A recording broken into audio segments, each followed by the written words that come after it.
Hello friends, this is my next video on the unit called consumer behavior, and this time I am covering learning objective number 3, consumer decision making process, and the basic model of consumer decision making highlighted in yellow color.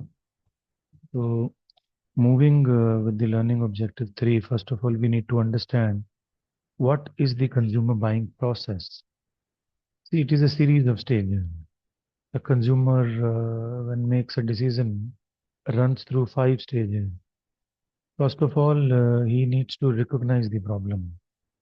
Once he recognizes the problem, he search for the information that would help him out in order to solve his problem and act as a solution. So while the information search, he probably finds out there are several brands that will fulfill his need or solve the problem. But then he need to evaluate these alternatives. So let us imagine he has got through information 5 brands as a shortlisted version, and those 5 alternatives he'll need to evaluate. So this evaluation takes place because of his psychological characteristics, and then he finally chooses the one that he purchases. And based upon his purchase, the learnings takes place, and he ensures the post-purchase behavior. And based upon the experience and the learning, he recommends. He do probably he does the advocacy for that particular brand.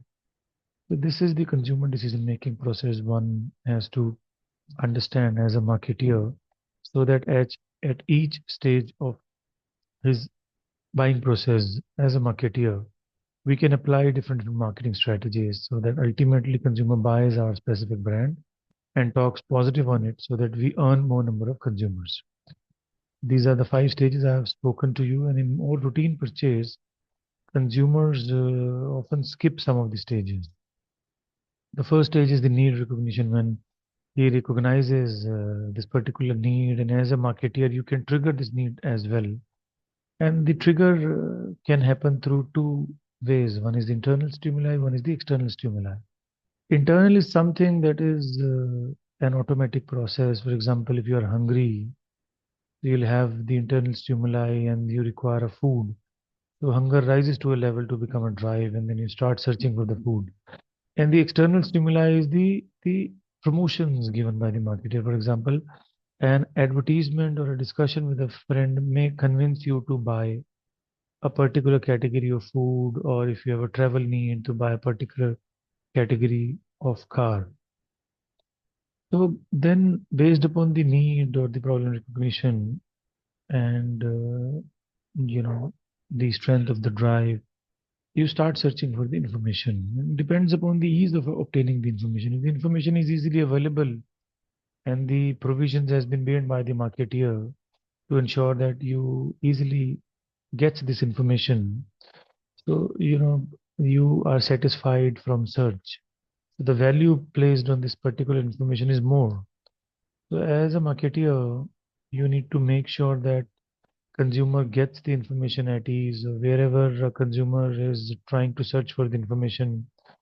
So this information could be made available by the marketer. If he is going online, so the online provisions are made. If he is going offline, the offline provisions are made. If he is traveling, the outdoor provisions are made. If he is in a store, so in-store promotions are made. So if consumer gets a satisfying product, then he'll buy it. Else he'll store the need in the memory and undertake the information search, and probably will buy in the near future. For example, once you've decided that you need a new car, so you will probably pay more attention to car ads, cars owned by friends, car related conversations you'll participate, reading material on car, phone friends, and gather information in other ways. So there are left several sources of information. You will adopt personal sources, you'll go to family, friends, and neighbors, you'll adopt commercial sources, you look at advertisement, go to dealers, interact with salespeople. You will opt for public sources, mass media and internet searches, and the experiential sources. For example, handle and examine using the product. So, based upon the sources of information, in case of cars, you come up with several brands, you drop certain brands, you go to dealers, you perform internet search, and then you try to evaluate the different alternatives while processing this information. and it depends upon the individual consumer and the specific buying situation of the product. So sometimes consumers use careful calculations, logical thinking. Sometimes the same consumer do little or no evaluation. Instead, they buy on impulse, urge, or they rely on intuition and feeling. Sometimes consumer make buying decisions on their own. Sometimes they turn to friends, consumer guides, or salespeople for buying advices. For example, in car case, there are three brands and consumer is interested in four attributes, let's say style, operating economy, warranty, and price. That's the criteria for X customer who has shortlisted three brands on these four attributes. So there are different situations with different consumer. Consumer one will buy the best rated car. Consumer two will buy the best styling car, irrespective of other attributes. So a marketer should study buyer's brand evaluation process to know what consumer wants, and accordingly, he can take steps to influence the buyer decision. So the next stage is the purchase decision is actually buying takes place. Now this decision is also affected by two factors, the attitude of others and unexpected situational factors. So these are the steps between evaluation of alternatives and a final purchase. So once you have evaluated, there is the purchase intention gets developed, and before you arrive at a final purchase decision, there are two factors. One is attitude of others and unanticipated situational factors. These attitude of others could be your family members, your sons, your daughter, your wife, your husband, your parents, your mother. So if you're buying a car or if you're buying a motorcycle for your mother and you want a comfortable seating arrangement, so you'll go for a longer seat, right? And it could be the unanticipated situational factors. So if your wife or somebody nearest to you, think that you should buy the most styling car, then you would go for it. The chances are increased, the other attributes would decrease, and the unexpected situational factors. For example, you're buying, let's say, water purifier, right? And a closed competitor, for example, HUL Pureit has come up with a challenge and they have dropped the price drastically. And there are several sales promotional schemes also come up in that particular challenge. So instead of buying Eureka Verbs or Kent, you might consider HUL at the same time.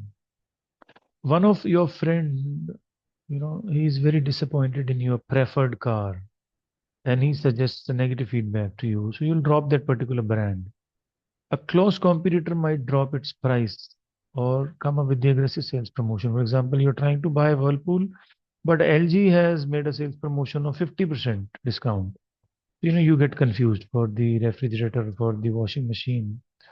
For example, you want to buy a particular X brand of inverter, let's say Luminous, and Luminous, one of your known or one of the member that you know, or one of the commercially non-commercial person tells you that the motherboard of that particular inverter brand you are preferring to is not great, then this only works for 2 years only instead of 5 years. So you should rather go for a different brand.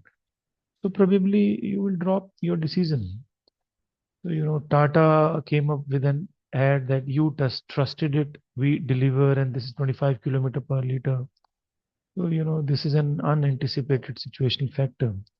So when you make a decision, there is a total set, there is the awareness set, there is the consideration set, there is the choice set, and finally you decide. A total set may have, 20 brands. Awareness set may have 10 brands. Consideration set may have 5 brands. Choice set may have 3 brands. But ultimately, you end up buying the one brand only. So this is the decision making set one has to go through. So once you are done the purchase, so the purchase, post-purchase decision is the satisfaction or dissatisfaction the consumer feels after the purchase. So it is determined by the relationship between consumer expectation and the product performance. So if the performance of the brand that you've bought is, you know, is is up to the expectations of the consumers. So if you are 10 on 10 kind of scenario, then your post-purchase decision gets turned to satisfactory decision. But if it is not up to the expectations, and if the larger the gap, So the larger the dissatisfaction is. Any purchase that a consumer or anybody goes through, it results in cognitive dissonance. That means that whether you bought or made a right choice or not, the kind of feeling is going to come up. So, you try to compare your purchase brands with the other brands benefit most of the time after the purchase decision. But if the result is satisfactory, if the performance is good, so, you become satisfied, you are delighted, relationship is formed, you recommend, and, you have got a good lifetime learning, you've got a good value, you'll go for a repeat purchase. So that is very, very important for you. So, for example, this is a Samsung ad, and Samsung will give you different marketing schemes, and you are very, very satisfied after the purchase of that particular brand. These are the top five providers on overall satisfaction you have come across, and later, you decide accordingly. Hyundai always mention that we are ranked number one with respect to customer satisfaction for their maintenance issues, and you consider that particular advertisement in your decision making criteria. So in a nutshell, we have spoken about the five stages of the consumer buying process. However, in industrial buying process, these five stages turn to eight stages actually. So problem recognition, you need to have motivation. In information search, your perception should be positive. In the information evaluation of alternatives, your attitude should be positive. While finalizing a particular brand, you integrate everything, your motivation, your perception, and your attitude. And in the post-purchase evaluation, your learning takes place, and based upon your learning, you decide. So how a consumer dispose or use the products that he has bought at the end of the day. So, he has bought a product, so he'll get rid of it temporarily or permanently, or he'll keep it. So he'll give it away, trade it, sell it, or throw it away. So this is how he disposes the products for another buying, for another set of buying, for future generation buying. So he considers those intermediaries or middlemen who provide the exchange provisions. He goes to C2C platforms and tries to check the resale value of the same. So that is how this is the consumer decision making process we have spoken now. Now, talking about the simplified model of consumer decision making that talks about three stages, which are interlocking the input stage, the process stage, and the output stage. So the input stage means the input is coming from the marketeer or from the external environment through your family, friends, neighbors, members, through your culture. The influence is very, very important. So cumulative of these sources affect what consumer is going to purchase and how they are going to use. In the process stage, your psychology plays the most important role, such as your motivation, perception, learning, personality, and attitude. And they will actually influence on the final purchase outcome. So one is the need recognition, then information search, and then you evaluate based upon your psychological attributes. You finally end up with the output that is your purchase behavior. For non-durable product is actually influenced by sales promotional tools. For durable, the criteria could be different. So, and then comes the post-purchase evaluation. So this is the simplified model of consumer decision making, and there are stages called input, process, and output. In input, you get the input from marketeer or from your macro or micro environment. In process, you go through the consumer decision making process stages till evaluation stage, and these are triggered by your psychological field. And based upon the psychological field, the outcome is received, you go for the purchase. So in purchase, you have two options: either you go for a trial or a repeat purchase. And if there is no trial option, then you come up with the small packaging option. You try it out and then you go for a larger volume version. And then the post-purchase evaluation learning occurs, and based upon your learning and experience, you once again go to the consumer decision-making process. Be it Toyota, be it Maruti, be it any example from automobile industry, this simplified decision-making model is applicable everywhere. So this is the another variant or diagram or design of the simplified model of consumer decision making. Things are same.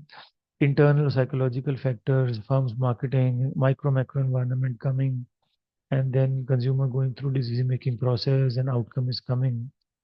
As you can see, input is marketing mix and macro environment, processes, psychological and steps till evaluation, and output is purchase and post-purchase evaluation. So as you can take the example of any brand, this is the Hyundai brand that talks about the input process and output stage. And marketeer is trying to give input through their advertisements, mentioning that we are perfect, we are good in consumer satisfaction level, we are good with respect to product price, place, promotion. We offer you all levels of product, be it basic, augmented, core. We've got the highest distribution width in the market. We've got the indirect channel distribution for you.